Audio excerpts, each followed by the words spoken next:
Hello. Niiamah Shang here, and thank you so much for letting me be a part of your journey here today. I'm excited to be here in the Outliers Edge podcast, where we're really focusing on this overall theme of making a world of difference, and to help expound upon that here, I have the pleasure of being in conversation with Genea Barnes. Genea, it's wonderful to have you on the podcast. It's great to be in relationship with you. Welcome. I am so excited to be here. I know that we're going to show up with some really special nuggets that are going to come from deep inside that are going to surprise people in a powerful and positive way.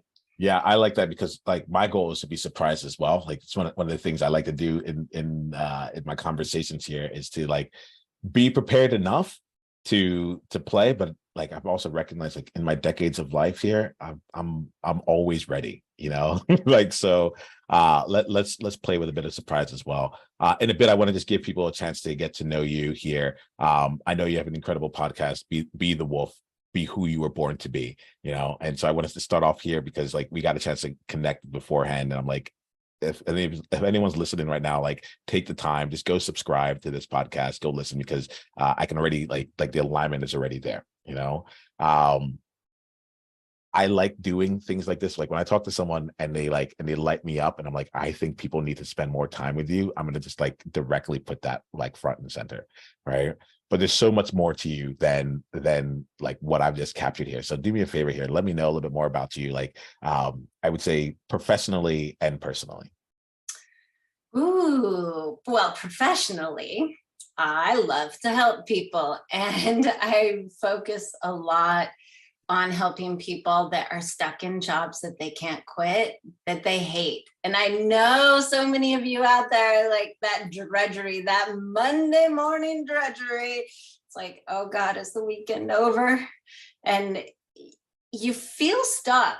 And I think I know a lot of people that they feel so stuck. They're dealing with horrible bosses. They're dealing with difficult coworkers, impossible workloads, all of this stuff. It's overwhelming. They feel like they have to have their job. They are so stressed out, exhausted. They cannot even find the energy to get another job. And it doesn't even matter because every job they've had ends up being the same stuff.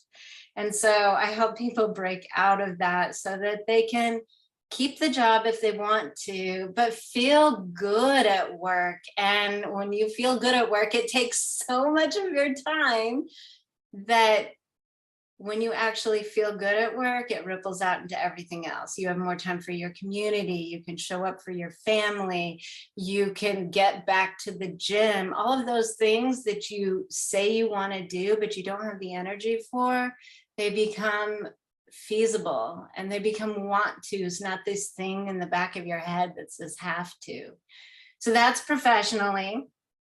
Personally, I was not always this happy, vibrant person that you see here. Okay, when I was 3, I was this happy, vibrant person, but I had quite a few twists and turns and traumas and crazy things along the way. And I really spent my life feeling like everything was hard. I'd been through a lot, and I could tell these resilient stories and survivor stories of all these different crazy traumas that I've been through. But the bottom line is I just always felt miserable. I put on a good face. I was really good at that. Mm-hmm. Can't let anybody know how terrible things are inside because I thought there was something wrong with me. It didn't seem like anyone else felt that way. Like everybody, I mean, most people are putting on that mask, right? They're not being who they truly are, and they're masking this pain and this hurt inside. And I just couldn't, it felt dangerous to be who I was. And I mean, it was growing up, it was dangerous to be who I was. I hear you say that, man. Like I have my own levels of just like really understanding that, like if you see me as me, like I want to hear more about it, but I do have a question for you. Like the way that when I hear that, it becomes visceral for me, right? Like And the danger felt like it was like in multiple places. Like if I was who I was, like maybe I wouldn't like be killed on the spot, but it was a life and death situation, you know. And it's like it was like the livelihood of me might go. Like if I was really me, I might lose my job, I might lose my friends, I might lose like other places. So you're taking me right to that right now. I feel you on this. I feel you strongly. Thank you for Well, that. and that's so much what the Be the Wolf, Be Who You Were Born to Be podcast is about. And of course, it's a side effect of the work that I do with my clients. But we have this place where, your job is your livelihood. If you don't have money coming in, you won't have a roof over your head. From the visceral place of, if I don't have friends, if my family rejects me, all of that. When you were born, you were helpless. And instinctually inside our nervous system, we know that we must be loved or else we will die. And so that need for belonging, that need to be loved, is life and death. It is literally life and death. Even you can sit there and say to your friend, like, well, just walk away from that guy. He's not treating you well. Like, just walk away. But inside the nervous system, for many people, it feels like life and death, just like you said. And so it doesn't matter if you had a childhood like mine where you might suffer physical harm if you spoke up, or if you had an emotion. It doesn't matter if you had that, or if your parents were ignoring you when you needed their help. It's still that same sense of life and death. Oh my goodness, are they going to leave me? Do they not love me? And if they don't love me or like me, I will be on my own. And I'm 4 years old and I don't have the capabilities to survive on my own. So when we're at work and we're putting on that mask, trying to make sure that everybody likes us, our nervous system is looping back to some previous wound from when we were overwhelmed with emotion, with fear, that we were going to not survive because somebody was going to walk out or abandon us or exile us, right? Get fired, get laid off. It's the same fear. It's the same trauma. It's like as you said, like I got to a point in my life where I recognized that my number one fear was being alone. So as you're saying this, I'm like it's especially poignant because I'm like I feel it, I feel it here. So like walk me through here, because we're going to be exploring a lot of different things about like what makes you like I'll say an outlier, what makes you like what like it feels like you've had the experience, you've grown in different ways around it, you have different tools, you help your clients also like navigate like the internal and external like the internal nervous system challenges, matching that with the external like goals that they have when it comes to like the career, with their job, so on and so forth. I want to spend a little bit of time then, like I do want to get into like the tools and like some of the things that people can do, but I want to get a sense as to like for you, like how this like actually played out here. Like, so share with me here, like, because I'm not going to know like the specific moment here or like the specific story that might be applicable, but like take me to the place where you started to like uncover, like to see for yourself, like, wait a minute, this was the way that I'm operating does not have to be the way that I keep going through life. Ooh, I love that reference point. And I love it because people always say like, oh, tell the story of, your hero's journey of all of that thing. But what you're talking about is that realization that, oh, it doesn't have to be like this. Yeah. And I've got to tell you, this is actually kind of a cute story. Mm. I was on this call with Les Brown and some other people, and he was talking to this woman about, there was somebody in your life. I can't do a good Les Brown, that big, like hearty voice. There was somebody in your life that made you believe that something else was possible. Something different from this life that you have now was possible. That's my best Les Brown. Yeah. Anyway, and she was like, no, there was nobody. My life was terrible. Everything was terrible. No good role models, nothing. And so, of course, I'm here pondering the question, who in my life? Because I sure as hell wasn't my mom. She did the best she could with the resources she had. She was not very well resourced. But so I'm thinking, who could it have been? And then it dawned on me. So I was 5 years old and we were coloring Easter eggs, which was one of my favorite things to do. And the phone rang and it was one of my mom's friends who also had kids around my age. They were friends. So she called and asked if I wanted to see the Superman movie. And I saw the Superman movie before, but I had no idea that it was something you could see again, that you could actually see this magical thing, this movie, because I didn't really grow up with TV or watching movies, this thing again. And so I was so excited about that prospect. I gave up coloring Easter eggs, which was I had been looking forward to for like a month every day. When are we going to color Easter eggs? When are we going to color Easter eggs? But that movie, seeing Superman fly, seeing Superman be strong, seeing Superman do things that everybody else said was not possible, made me believe that it was possible to have something different, that made me believe that anything was possible. And I think that belief was so deeply embedded that while the layers of trauma and stuff and all of this terrible stuff and good stuff too happened in my life, that there was this thread that always kept me seeking. I tried everything. I mean, I spent 20 years trying to figure out how to feel good. And I tried it all. I did it all so you all don't have to do it. But I did that. And I think that thread, that knowing that something bigger and better was possible, that anything was possible, is the only thing that made me try again and again and again. And they say that with success, one of the keys to success is that you have to believe, like fully believe that it's possible, because that is what will keep you trying again and again and again. And I know so many people that are just stuck in this place. This is all there is.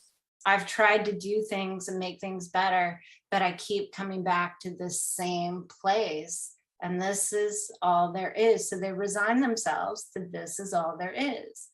And if that's what you believe, that's what you're going to get. Yeah, it's cool that you took us to, thank you here, like the place of possibility, right? And knowing that it's possible. And like as I think about this year, my own outlier journey, and think about like what was taking place, the component of even just like knowing that is a thing, like knowing that like wait, there's a way I can go watch this movie again. Like as you say it, I have a 3-year-old right now, and as you say it, it really helps put me in a place of like we don't even know, like it's hard to even fathom what it is that other people don't know, or like everything like what is still new for people, right? And as I hear you say this, it just takes me to that place of possibility. And one of the questions I would ask you here is like, is in that space, like you have to believe that it's possible. If you haven't seen it, or if your life experience up until this point has not like demonstrated that it is possible, like you talked about, like I've tried, like how do you like lead in or recommend to your clients, like start building in that degree of possibility so that the belief can also come in with it? Well, you have to understand that how you've been examining the world is through a very narrow lens. I'll get a little technical here for a second. Bring it. So our brains process 11 million bits of information per second. Everything you've ever seen, experienced, it's all in your subconscious mind. But you are only aware, consciously aware of 60 to 120 of those bits. So from 11 million bits, everything gets filtered down, and your subconscious mind is, here are the things that I think is important to you. These 60 to 120 bits. And your mind, your subconscious mind, likes certainty. So it knows that you're alive right now. Your subconscious mind, its job is to keep you alive. Yay! So, and it knows that you're alive right now. So therefore, everything you believe, everything you think, everything you do must be working. And anything outside of that is not a guarantee that you will be alive. So let me give you these 60 to 120 bits. We're going to pick these same bits out of every second for you to pay attention to. So the reason you haven't experienced something different is because your mind is trying to keep you safe. And you're technically safe right now. You're technically alive. You might not feel it in your heart and soul, but your body is technically alive. So therefore, doing what you're doing is keeping you alive. And we're going to keep filtering and making sure you only notice the things that are the same, because that is what's going to ensure that you're alive. And so to get something different, we all know that you have to do something different. And it's not comfortable.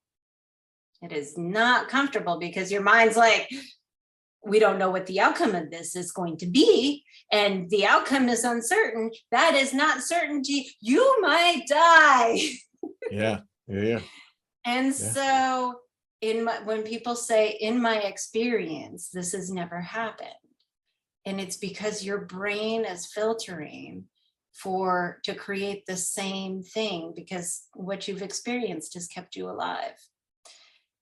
And so if you want something different, you're going to have to do something different. And all those little voices that say, I don't know if I'm capable. I don't know if I'm good enough. What if they don't like me? All of that stuff is your brain trying to keep you safe.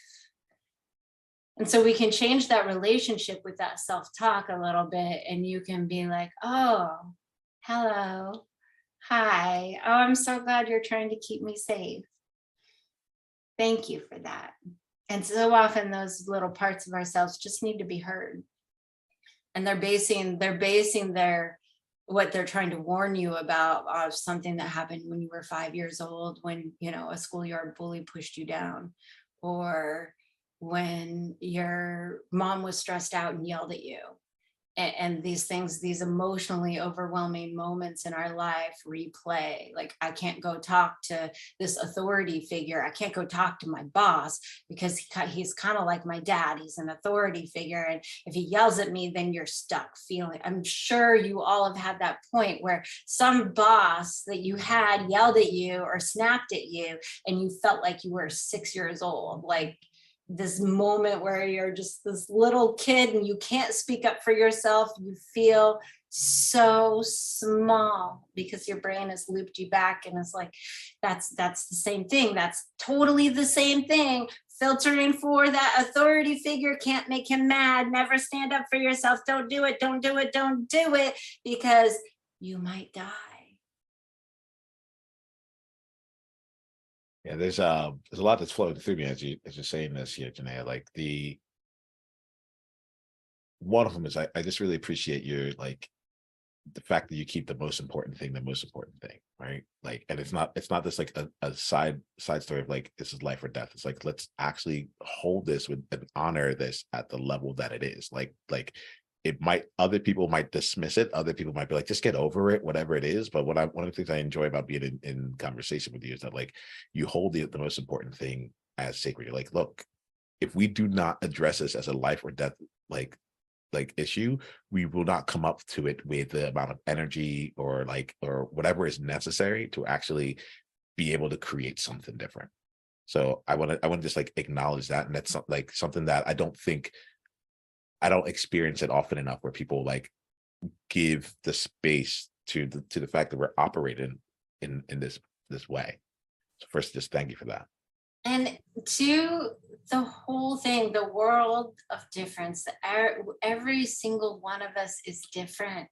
Every single one of us has had different experiences. So those things that are life and death in our nervous system are different for me versus for you. We may have some similarities, right? Authority figure, dad yelling at us. I'm sure a lot of people can relate to that one. But every single person is going to have different experiences. And so when somebody is sitting there telling you, you should just get over this, they can't fully understand what it's like to be inside of you, inside of your body. And so, there's such a place of, we have to, just consistency. I just did a podcast episode on consistency, but you have these success grades. Be consistent, just do the consistent things, have a morning routine. What people don't understand is that, yes, that stuff will definitely create results. But the consistency that most people are running is the subconscious life and death fear of avoiding things. I take it like I take it that you're like, let's help you create something. Like, if you don't see the system playing out for you, it's going to consistently play out in ways that, like, you may not know that it's running you, but it's running, Yeah. And it's like you said, that I was thinking about this here. It's like there's 11 million bits of information being coming in. The 50 to 60 that you're seeing, you might think, or that you take in, you might think this is me making a decision, but 10 million of it might still be that like story that's playing out, right? Yeah. Yeah. Well, yeah, because it's like the subconscious mind, which is out of your conscious awareness, is Yeah. deciding what you should be aware of. Yeah. It's interesting too, because well, you had said something earlier. You said, like, in my experience, right? And for some reason, when you said that, it, like, what got me thinking was, like, in the context of the subconscious mind, like filtering what we take in and what we become aware of. It's like, it is very, very possible that in your experience, the other things take place as well, but you're just not actually like taking that in and allowing that to add to your story. Exactly. And that's why so much of the work I do is so powerful, because it changes the filtering system. Yeah. You change the filtering system, your brain is letting you become aware of different things. Yeah, So if somebody had a person that traumatized them that had a voice very similar to mine, they would turn this podcast off immediately. But if we rewired that filter or healed that trauma, they'd be able to listen to the podcast just fine. So by dealing with some of these life or death things that are happening in your nervous system, it expands the possibilities in your world. It makes you closer to Superman. Yeah. When you say expanding possibilities, that's for me. I'm someone that's just like let's be able to get it all, right? And what I'm hearing here is like, there's an element of like just real freedom that can take place, and just even just being in the experience of it, right? You're like, you can listen to the podcast, it's like you don't have to take yourself out of this here. And I'm almost like imagining the person's like, wait a minute, like, at first I would have just turned, what I'm really imagining, what I'm really taking in. I have this thing that for the longest, my eyes were like just messing up with me. And every time I would like look at my laptop, I would get these big headaches. So over time, I started like listening to more podcasts, listening to like more audiobooks, so on and so forth. And I told myself, and I told other people around, I'm just like a great audio learner. Like, this is just it. And so I went to an eye doctor who performed a couple of different tests, and they're like, oh, your eyes aren't teaming properly. So I can imagine that when you put something in front of you to read, it becomes more work. And so you just adapted and you took on this audio thing. But both of those things are totally, you're just as good reading as you are with the audio. I see something coming up online for you. What's coming out? Right. Well, the other piece of that is, and this is what happens when you change a belief, when you change something, one of those like life and death fires in your mind, right? Even though they seem like little things, they're not little things to you. And so when you change one of those things, or you put one of those fires out, you have more possibilities. So now you have the fire for you in that case was, this one thing is not working for me. It's causing me pain. So I'm going to avoid it. So it limited your world. You chose to move into another thing to get the information, which was great because you have a curious mindset, I'm guessing. And so you had that. But then, and this is the benefit of having all those like fires, those little triggers, is that you pivoted in another way to look at the world in a different way. And when you put that fire out, now you can open up and you have access to two things. So now you have access to being able to, let's look at the computer for as long as you want. And you're used to and comfortable with listening to the audiobooks and listening to the podcast. So you've expanded your horizon. So one of these things that, you know, people get all in their place, like, oh, I've had so much trauma, these terrible things. I feel like I'm so blah all the time. When you heal that stuff, when you transform that stuff in your brain, it makes your abilities wider.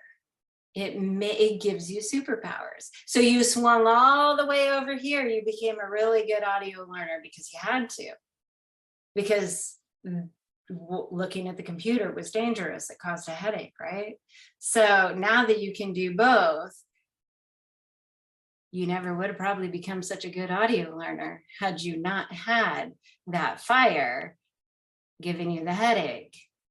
So this is the benefit of these negative experiences that create these fires, if you will, these life or death things in the nervous system. When you can transform them, you become more powerful. You become who you're born to be, right? These things don't happen, they happen to us. But if you choose to, you can believe that they happen for us. So I would not have the capacity to do what I do had I not held the hand of my best friend who was a Vietnam junkie while he passed away from an overdose at the age of when I was 4 years old. I would not have the capacity to do what I do if I had not experienced, you know, abandonment and so many other traumas on top of that. But because I took the time and I unwound all of that stuff, and I did so much of it, so y'all don't have to, that I can hold the space in a way that a lot of people can't. I know a lot of people, I've seen some coaches on there and out there, and I've had some conversations with them.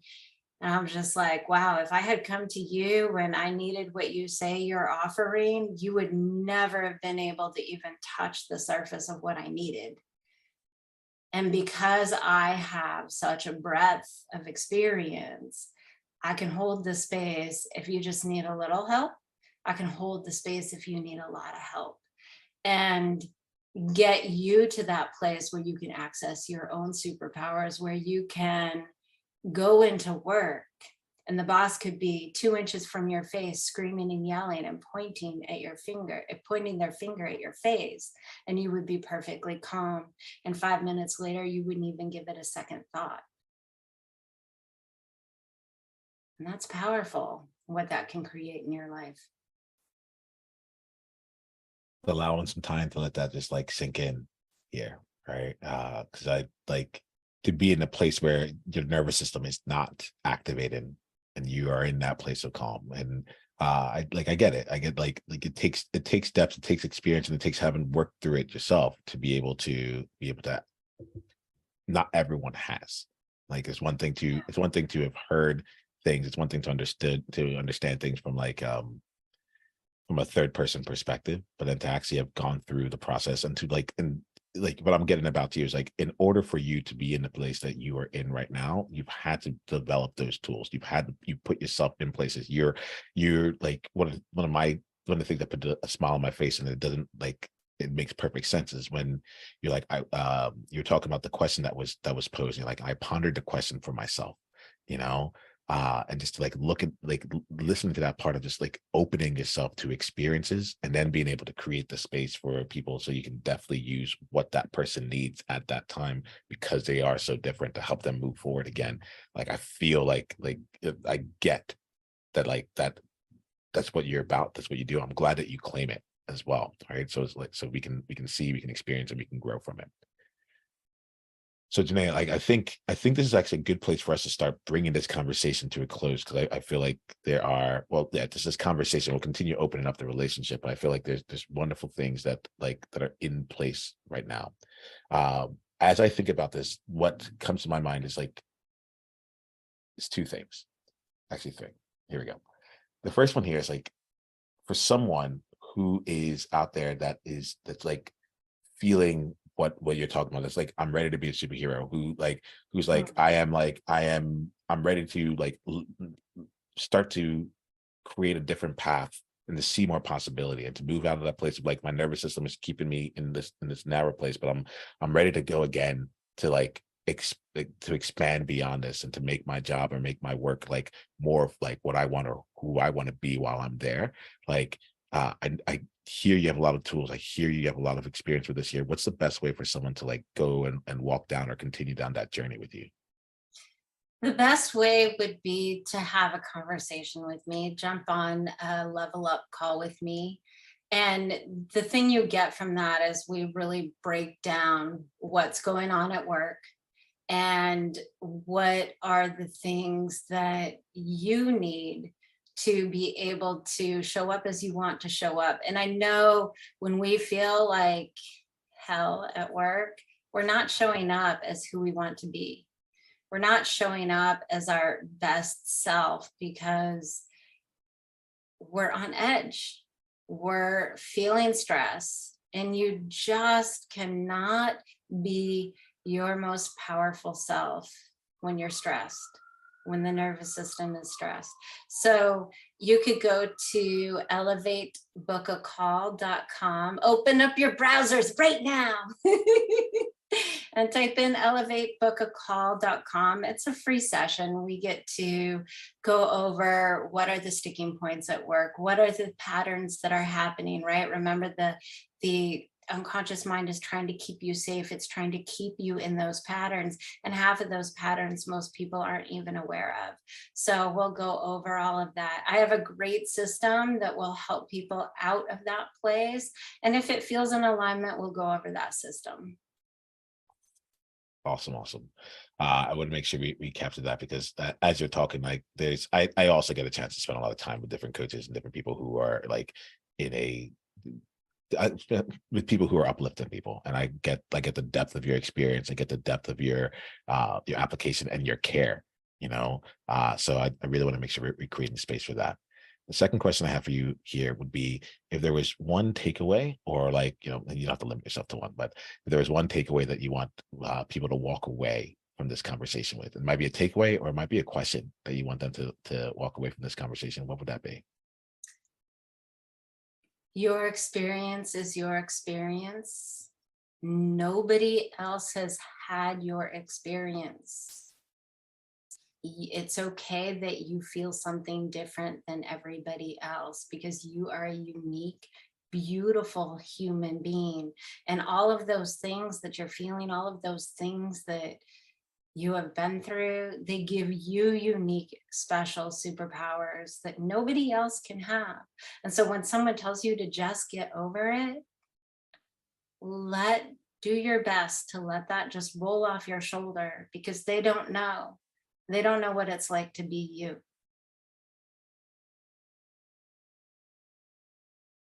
But I just have one last question here. This is the way I like to end most of my conversations now. And I call it the time capsule question. Right. And the time capsule question looks at it from this perspective, right? Right now, we're having this conversation in this moment right here. And I feel you in your power. I feel you in alignment. And I feel you like on this like ongoing tracks of continued success, both for you and your clients. And there may come a time in the future where there's a lesson that you know, something that is true for you in this current moment that you may need to be reminded of, and only you can do it. So if there was something that you wanted to leave for yourself, almost like a time capsule here, what's a message that you would leave for yourself to come back to you in the future? Because you wanted big things, you had to learn a lot first before you would succeed. We have it. There we have it. Genea, I am really glad that we had this conversation. I'm excited for people to check out the podcast, but more importantly, like, to actually come and do the work with you. Like, I see lives being changed by just like coming in and like taking that step and starting to see and collect new evidence and to like start to changing their filters and beyond. So I'm appreciative of you. I'm appreciative of the work that you do and also how you show up here. Thank you Thank once again. you. Thank you, thank you, thank you, thank you, everybody listening. Can I share my thing that I always like to sign off my show with? Please do. When we feel good about who we are and what we do, we create joy and elevate humanity. Yeah. I'm going to just take that in, and we'll see you later on. Be well.